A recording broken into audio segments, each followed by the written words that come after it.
Hi there, everybody. Welcome to another album review. My name is Christian Eschbach. All right, so in the last 25 ish plus albums I've reviewed, most of them have come out of other people's collections that have recently either become part of mine or I've had access to. Either Gavin, one of my buddies from TWA, my uncle Greg, or my mom's collections. Outside of that, it's been all the Black Sabbath albums I've bought and a couple AC/DC. But where I'm going with this is I would never buy Saturday Night Fever ever for myself. And the fact that it's even in my collection makes me feel a little bit dirty. Just a little bit. Admittedly, though, I like some of the songs on here. Oh, man. I'm feeling all kinds of dirty. Okay. Most of the music on here is the Bee Gees. Some of it is musical score done for the movie. And the score work is really cool because it's disco too on its own, right? So I'm calling it score work because it's instrumental. So we got Staying Alive from the Bee Gees.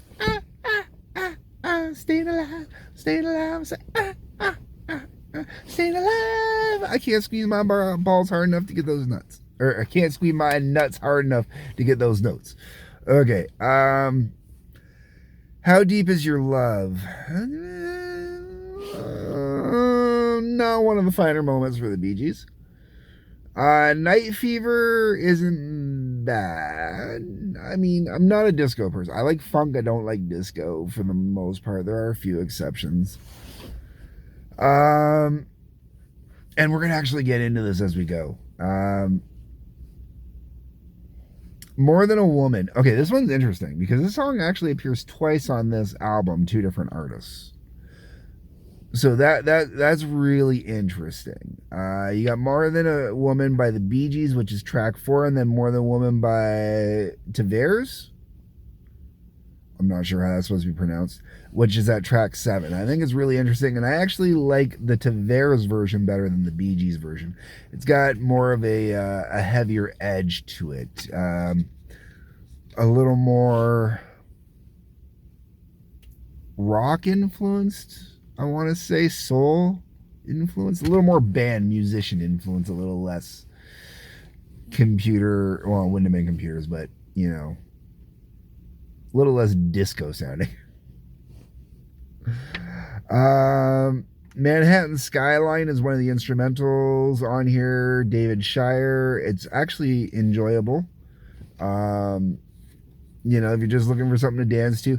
Here's one of the things I love, because I find that a lot of people whine and cry about music not having lyrics. It's not as good, blah, blah, blah, blah, blah. But when I look at some of the tracks on here, there's very minimal lyrics. And it's nice to have lyrics and whatnot. But just the instrumental disco tracks are really, really good. Oh, sorry, I missed a song on here before I got into those. We went More Than a Feeling, If I Can't Have You. If I can't have you, blah, blah, blah, blah, blah, blah, if I can't have you. Not performed by the Bee Gees, but it is a Gibbs written song. A Fifth of Beethoven from Walter Murphy. This is based on Beethoven's Fifth Symphony. If you have ever heard the dance mixed version of Beethoven's Symphony, that's what this is. It's really interesting. It's really cool. I've actually heard it a million times before I realized it was off this album. And while I'm not a disco person, I do appreciate what they did with it. I already mentioned More Than a Woman, Manhattan Skyline. I mentioned Calypso Breakdown from Ralph McDonald, performed by Ralph McDonald. It is a W. Eaton tune, sorry. I really enjoyed Calypso Breakdown. Not something I'd listen to on my own, but as I'm listening to the album as going through, it's really enjoyable. This next one really got me good, man. Night on Disco Mountain. David Shire on this one. And this is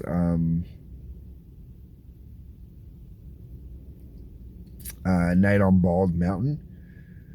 That great Halloween.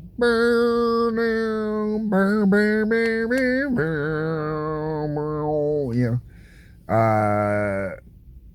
Great song. I love the original Night on Bald Mountain. I think it's fantastic. Fantastic. To get a disco rendition of it is just that much cooler to me, you know. Not that it makes the song better. It's just I think it's cool to add that disco beat to it to make it danceable. Classical really kind of gets a bad rap. You know what I'm saying? Open Sesame from Kool and the Gang. I wanted to like this one, but I don't like this one. Even as I was listening to it, I wanted to like it, but there was just part of me that was going, no. Jive Talking doesn't do too much for me. You Should Be Dancing. Okay, I mean, it's not a song that I'm into, but I get it. It's a cool tune. Boogie Shoes for Casey and the Sunshine Band. I like Boogie Shoes, man. Come on, baby, put on my boogie shoes. Boogie shoes. You know, just fun song. Really enjoy it. Then we're back to David Shire again with Salsation. Or Salsation. I would have named it a little better. It's a salsa thing, basically. And then the next one is KG by MFSB. I have no clue what the hell that is. And I don't care because I wasn't in KG that much. I wasn't really into Salsation that much either. And then you get the mother of all disco songs, as far as I'm concerned, finishing out this album. We are talking about the Tramps' Disco Inferno. Now, it's funny because everybody talks about rock getting bloated and overblown and stuff like that with their big, long, epic tracks that were lasting, you know, hours on play and whatnot. And Disco Inferno is almost 11 minutes long, man. I never realized how long Disco Inferno was when you play the entire damn song, man. And like, just 10 minutes, 52 seconds, man. Like, we're talking Freebird almost here. Amazing. Anyways, folks, that's it. I'm done. Tracy's here. Leave me your comments. Hit the like button, subscribe button, bell for notifications. Peace, love, take care.